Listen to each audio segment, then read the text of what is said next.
It can be very disappointing to spend hours on a project only for it to get a few views. So in this video, I'll share with you some tips on how to get more views.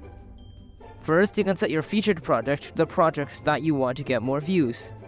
It's the first place that someone on your profile will see, so it's a great place to put your projects. But how do you get people to click on your profile in the first place? Well, the second tip is to interact with other people.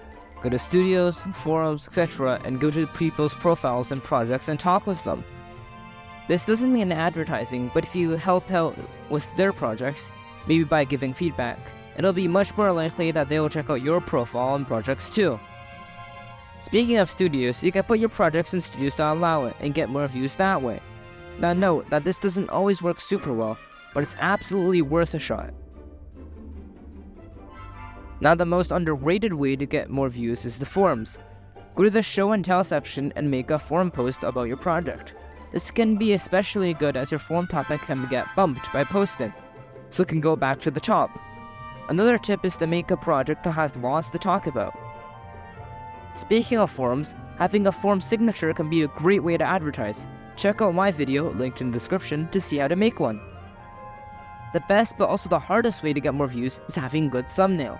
The thumbnail for any project is just the last point it was saved. So set the thumbnail to show, then save. Making a good thumbnail can be very difficult, but here are some general tips. Use a custom font, a good color scheme, and try different thumbnails and see which one looks better. So those are my tips on how to get more views on Scratch. Do you have any questions or suggestions? Leave them in the comments. Have a great rest of your day and I will see you next time.